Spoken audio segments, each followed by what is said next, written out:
Hey guys, so the state of California is now signing a new law that requires AI to tell you it's AI, which sounds a little bit roundabout, right? Because you would think most times if you're talking to AI, you'd know it's AI, but there's a very specific circumstance that they're trying to target here, and I can kind of see it, but you kind of have to wonder, is this a matter of heavy government overreach in the AI sector, which a lot of people do complain about, or is this something that's frankly wholly justified? My name is Elijah Soul, and we're going to go ahead and get right into it. Alright, so we're going to go ahead and look at this article by The Verge. New California law requires AI to tell you that it's AI. SB 243 institutes new safeguards on AI chatbots. This bill is attempting to regulate the ever-growing industry of companion AI chatbots, and it's now law in California as of October 13th, which is the day I'm recording this video, so literally today. California Governor Gavin Newsom, which I'll give full disclosure, I'm not really a political channel. I'm not going to get into the politics of Gavin Newsom, namely because I don't necessarily feel like becoming a political channel. I will say, though, that this is definitely a governor that's been under a lot of contention. You either love him or hate him. He's very controversial right now. But this governor signed into law Senate Bill 243, billed as a first-in-the-nation AI chatbot safeguards bill by State Senator Anthony Padilla? Anthony Padilla? I think maybe that's how you spell it. I'm not sure. I'm really sorry if I butchered it. But this new law requires that companion chatbot developers, keyword here is companion chatbot developers, implement new safeguards. For instance, quote, if a reasonable person interacting with a companion chatbot would be misled to believe that the person is interacting with a human, then the new law requires the chatbot maker to, quote, issue a clear and conspicuous notification that the product is strictly AI and not human.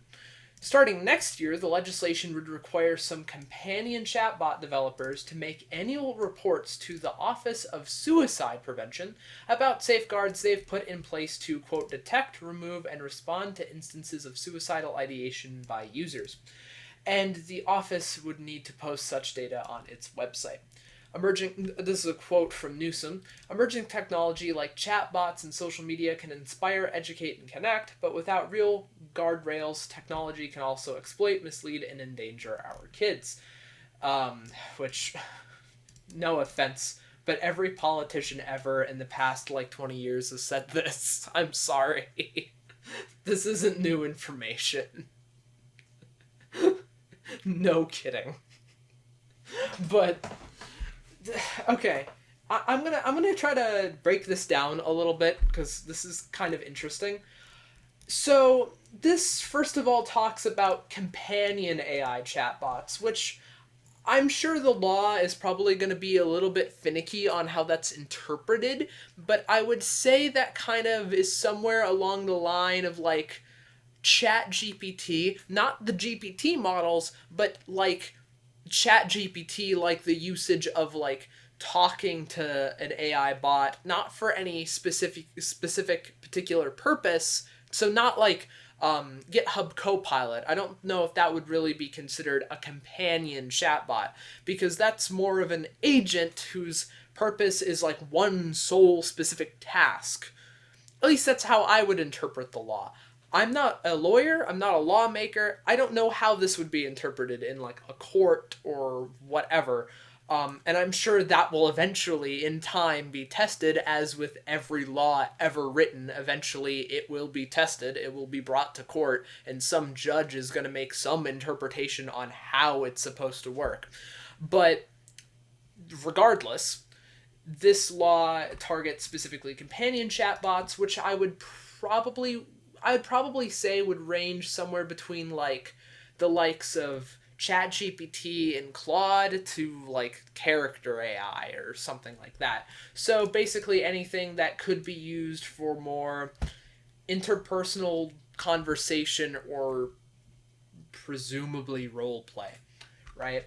So that's how I would interpret that first part. The second part that I would interpret is the whole requiring the chatbot maker to issue a clear and conspicuous notification that the product is strictly AI and not human. So, as a part of certain, like, healthcare routines and stuff like that, and with, like, other companies and stuff like that, some people think they're talking to a human when there's actually been increasing cases that the person is actually talking to AI, and then they get incredibly angry because of this, because the person thought, oh, I thought I was talking to a human, and then nope, it's actually AI. And this has become quite the problem, actually. It's become enough of a problem that this is now a law in California. And I can kind of get behind this. The whole making sure that it's AI, that the AI itself, like, says it's AI. Like, I get it, I can kind of see how that can be a bit useful.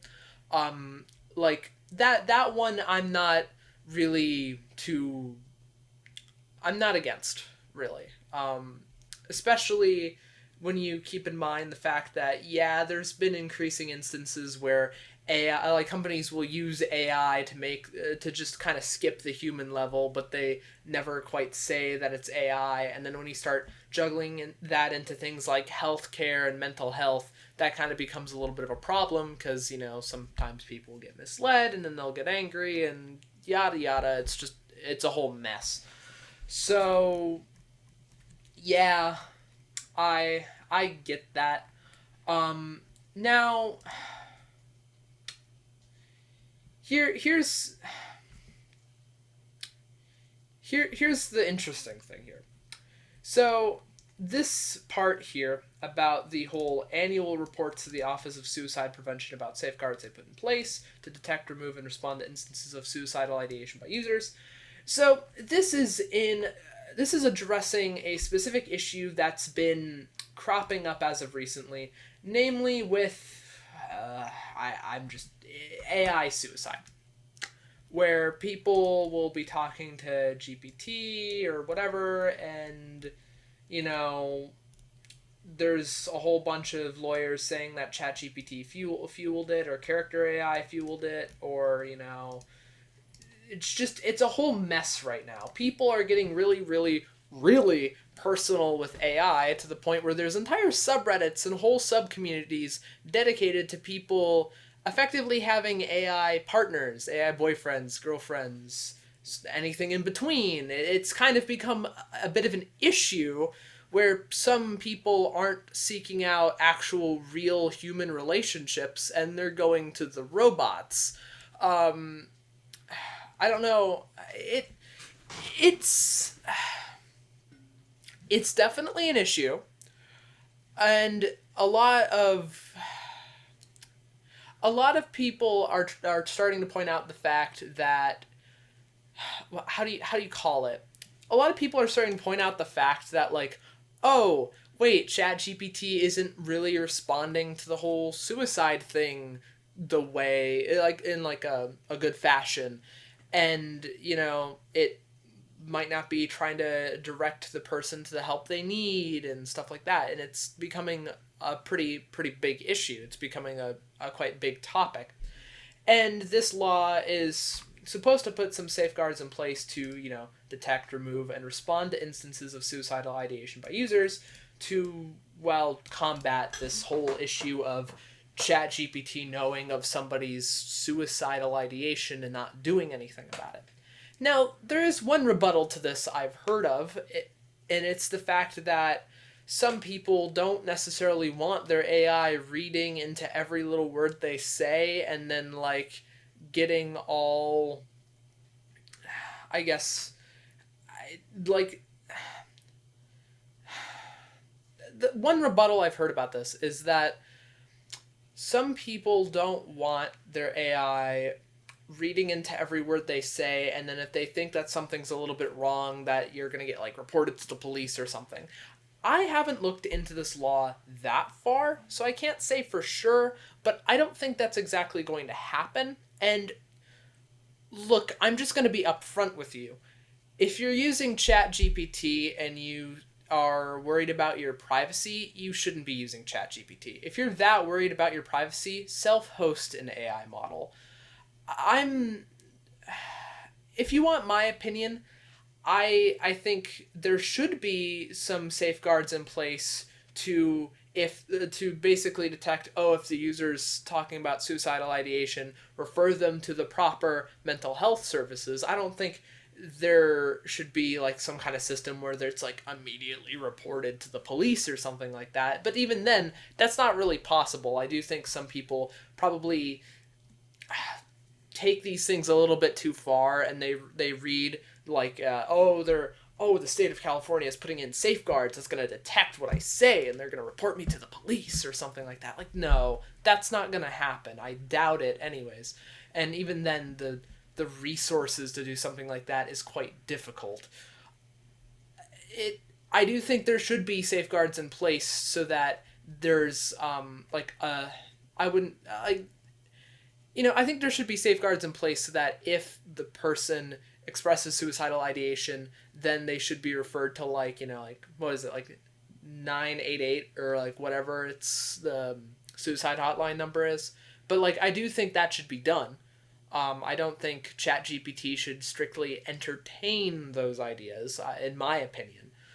But for the people who are worried about the privacy element of it, what I have to say is that if you're using ChatGPT anyways, you don't have privacy with ChatGPT. It already looks at everything it's saying. It already moderates itself. Even if you're a business customer, it moderates itself.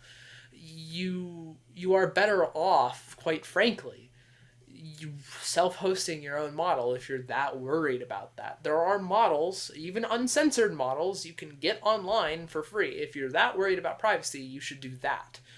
But and I don't think I don't know. That's just my opinion on the matter. I think this isn't a I don't think this is a strictly bad bill. I haven't completely read into the entire thing, and frankly, there's probably a lot of legal speak in it that I won't understand. I'm not a lawyer. I don't have the knowledge I would need to quite understand the logistics of this kind of a law. But on the pay-per-view, I can see it. It kind of makes sense. But I don't know. Let me know what you guys think about this in the comments down below, because AI and law is such a very, very interesting topic with a lot of different opinions surrounding it. Because there's one side who wants AI to have a little bit more government control and a little more government purview, especially because this is a fairly new industry that we don't understand, quite frankly. We don't fully understand how this technology works, even now. It's not something we've fully harnessed and grasped, but we're now integrating it into every corner of our life. So there's some people who are asking for more government purview, and then there's other people who think that more government purview is going to stunt the industry and stunt the growth and prevent us from succeeding as a society and moving forward and stuff like that. So it really is a very, very contentious topic. So let me know what you guys think in the comments down below. That is about it for today's video. Like, comment, and subscribe. Take care, you guys. And remember, as always, to stay safe out there.